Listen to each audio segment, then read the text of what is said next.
Episode 11 এর প্রথমে আমরা মিস্টার লিকে ক্লাসে পেইন্টিং কম্পিটিশনের জন্য ঘোষণা দিতে দেখি, যেখানে তিনি বলে কিছুদিন পর আমাদের শহরে পেইন্টিং কম্পিটিশন হতে চলেছে আর আমাদের স্কুল থেকেও কিছু স্টুডেন্টকে আমরা পাঠাতে চাই। তাই কেউ এখানে সাইন আপ করতে চাইলে এখনই রেজিস্ট্রেশনের পেপার জমা দিতে পারে। যেটা শুনে শিউ সেদিকে ইশারা করে যাতে সে গিয়ে শিয়ানের জন্য একটা রেজিস্ট্রেশন পেপার নিয়ে আসে, যাতে করে তার জন্য সাইন আপ করতে পারে। শিয়ানের জন্য সেটি পেপার নিয়ে আসে, যেটা দেখে শিয়ান চিন্তিত হয়ে পড়ে। বাসা যাওয়ার পর শিয়ান এই বিষয়ে তার প্যারেন্টসের সাথে কথা বলতে থাকে আর তাদের থেকে পারমিশন চায়। এটা শুনে শিয়ানের মা জানায়, এখন তোমার সেকেন্ড সেমিস্টার চলছে, যেটা তোমার জন্য গুরুত্বপূর্ণ সময়, আর সেটা না হলে আমি অবশ্যই তোমাকে অনুমতি দিয়ে দিতাম। তোমার এখন এসব বাদ দিয়ে মনোযোগ দিয়ে পড়াশোনা করা দরকার। পেইন্টিং তো তোমার শুধুমাত্র একটা হবি, তোমার ফিউচার না। শিয়ান এটা শুনে অনেক আপসেট হয়ে বলে, আপনি কখনোই রাজি হন না, আর হবেনও না। শিয়ানের মা বলে, আমি যা বলছি তোমার ভালোর জন্যই। শিয়ানের তার মায়ের ব্যবহার পছন্দ হয় না আর সে সেখান থেকে উঠে চলে যায়। শিয়ানের বাবাও শিয়ানের জন্য চিন্তিত হয়ে পড়ে। অন্য সিনে আমরা দেখতে পাই শিয়ান এই বিষয় নিয়ে চিন্তিত থাকে যে সে সাইন আপ করবে কিনা। তখন শেডি, সিউ আর সং মিলে তাকে বোঝাতে থাকে, কিন্তু যেহেতু সে সিদ্ধান্ত নিতে দেরি করছিল তাই সিউ তার হয়ে নিজে ফর্ম ফিল আপ করে তার জন্য জমা দিয়ে দেয়। তাই এখন শিয়ানকে কম্পিটিশনে যেতেই হবে। শিয়ান কিভাবে যাবে এটা চিন্তা করতে থাকলে তারা বলে সে কিভাবে যাবে সেটা চিন্তা না করে কিভাবে নিজের বেস্টটা দেওয়া যায় সেটা চিন্তা করতে। নেক্সট দিনে কম্পিটিশনের দিনে শিয়ান নিজের বাসাতেই উপস্থিত থাকে। শিয়ানের মা যেহেতু শিয়ানের কম্পিটিশনের বিষয়ে রাজি ছিল না, তাই তার বাবা তার হেল্প করার জন্য তার মাকে বাহিরে ঘোরাতে নিয়ে যাওয়ার প্ল্যান করে। শিয়ানের মা, তার বাবা এবং তার ভাইয়ের বাইরে যাওয়ার কথা ছিল, যাতে করে শিয়ান তাদের অনুপস্থিতিতে কম্পিটিশনের জন্য যেতে পারে, যেটা তার বাবা তার হেল্প করার জন্য করছিল। আর সব কিছু ঠিকঠাকই ছিল, কিন্তু শেষ মুহূর্তে শিয়ানের ভাই বাইরে যাওয়ার বিষয় না করে দেয় আর জিদ করতে থাকে যে সে ঘরেই তার বোনের সাথে থাকবে। সে তখন এত বেশি জেদ করে যে তারা তাকে রেখে যেতে বাধ্য হয়। শিয়ান চিন্তিত হয়ে যায় যে তার ভাইয়ের উপস্থিতিতে সে কিভাবে বের হবে। শিয়ান এই বিষয়ে শিউকে জানায় আর বলে হয়তো সে সেখানে যেতে পারবে না। শিউ তখন শিয়ানের ঘরের বাইরেই তার জন্য অপেক্ষা করছিল, আর এই পরিস্থিতি দেখে তার সামাল দেওয়ার জন্য সে শেডি আর সংকে ডেকে নেয়। তারা আসতেই জানায় তারা তার ভাইয়ের খেয়াল রাখবে, যাতে করে সে কম্পিটিশনের জন্য যেতে পারে। শিয়ানের ভাই ঘরে ছিল যাতে করে সে শিয়ানকে জ্বালাতে পারে।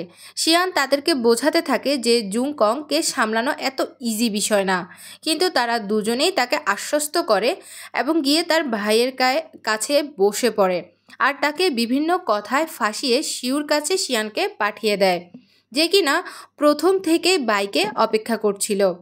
শিউ শিয়ানকে বাইকে তুলেই ওখান থেকে কম্পিটিশনের জায়গায় পৌঁছে দেয়। শিয়ান সেখানে পৌঁছেই শিউর দেওয়া কালারগুলো দিয়েই কম্পিটিশনের জন্য ছবি আঁকতে থাকে আর অনেক খুশি খুশি সে সেটা কমপ্লিটও করে ফেলে। কম্পিটিশন শেষে শিউ শিয়ানকে জিজ্ঞেস করে সে কি পেইন্ট করেছিল। শিয়ান জানায় এটা তার সিক্রেট। এরপর তারা যখন বাসায় পৌঁছায় সেখানে তারা দেখে জংকুক পুরো ঘরের অবস্থায় 12টা বাজিয়ে রেখেছে। তাই শিয়ান এটা দেখে অনেক রেগে যায়, কিন্তু তার প্যারেন্টস আসার আগেই তারা চারজন মিলে ঘর পরিষ্কার করে ফেলে, যাতে করে তার মা কিছু বুঝতে না পারে। আর এইভাবেই তার বন্ধুদের সাহায্যে শিয়ান নিজের জন্য নিজের পছন্দের কাজ করে, যার সম্পর্কে তার মা কিছুই বুঝতে পারে না।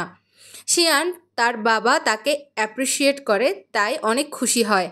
পরবর্তীতে স্কুলে যখন শিয়ান আর শেডি একসাথে বসে গল্প করছিল, তখন শিয়ানের টিচার তাকে ডাকে। শিয়ান ফেরত আসতেই তার হাতে ওই কম্পিটিশনের উইনিং সার্টিফিকেট দেখতে পাই, যার মাধ্যমে আমরা জানতে পারি শিয়ান ওই কম্পিটিশন জিতে গিয়েছিল। পরবর্তীতে তারা সবাই এটা জানতে পেরে অনেক খুশি হয়। শিউ তাকে জিততে দেখে তার দিকে তাকিয়ে শুভেচ্ছা স্বরূপ পুচকি হাসে। শিয়ান তার জিতার খুশিতে সবাইকে ট্রিট দেয়। শিয়ান তার বন্ধুদের সাথে যখন ক্যাফেতে বসেছিল, তখন সেখানে জিংশিয়ানের সম্পর্কে সং সবাইকে জানায় যে সে সোলজার হতে চায়, কিন্তু তার বাবা এটা চায় না, তাই তাদের মধ্যে সবসময় ঝগড়া লেগেই থাকে। জিয়াংশিনও নিজের সমস্যা সবাইকে জানাতে থাকে। তার কথা শুনে শিউ জানায়, যখন তোমার ৮ বছর ছিল তখন তুমি আমাকে জানিয়েছ যে তুমি সোলজার হতে চাও, আর আমি তোমাকে জানিয়েছিলাম যদি তুমি সোলজার হও তাহলে আমি ডিফেন্স রিসার্চে এঙ্গেজ করব, যাতে করে আমরা দুজন একসাথে নিজের কান্ট্রিকে ডিপেন্ড করতে পারি। সিউ তাকে নিজের স্বপ্নের পথ ছেড়ে আসতে মানা করে আর বলে, আমরা সবাই তোমার সাথে আছি। জিয়াংশিন শিয়ানের কথা শুনে মোটিভেটেড হয়।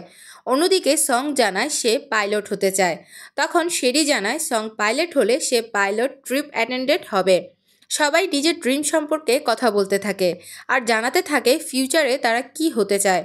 ততক্ষণে শেরি শিয়ানকে তার স্বপ্ন সম্পর্কে জিজ্ঞেস করে, যা শুনে সে উত্তর না দিয়ে চিন্তা করতে থাকে যে সে আসলে কি হতে চায়।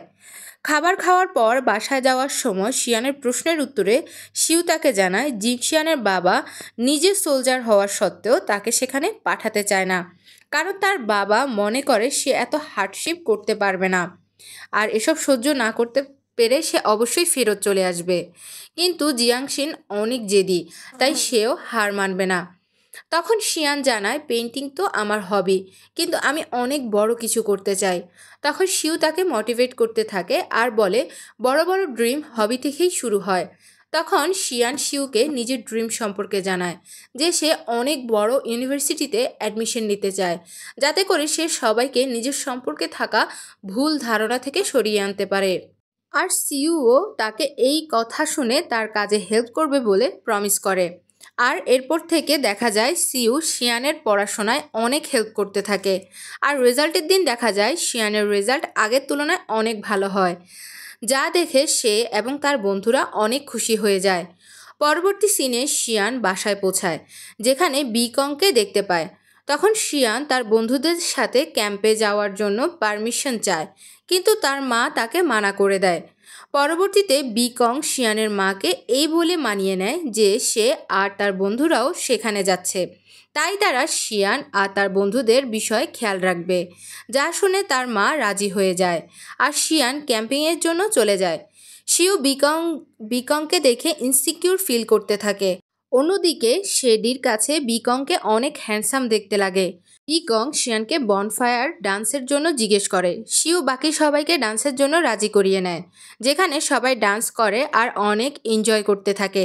ডান্স শেষে শিউ আর শিয়ান এক জায়গায় বসে কথা বলতে থাকে, যেখানে শিউ জানায় সে শিয়ানের ডায়েরি হারিয়ে যাওয়ার পর তার জন্য একটি ওয়েবসাইট তৈরি করেছে, যেখানে তার প্রাইভেসি নষ্ট হবে না। শিয়ান এটা শুনে খুব খুশি হয়ে যায় আর শিউর অনেক প্রশংসা করতে থাকে। তখন শিউও তাকে অনেক মোটিভেট করতে থাকে, যেখানে তাদের দুজনেই একে অপরের দিকে তাকিয়েছিল। আর এই দৃশ্যের মাধ্যমে এই এপিসোডটি এখানে শেষ হয়ে যায়।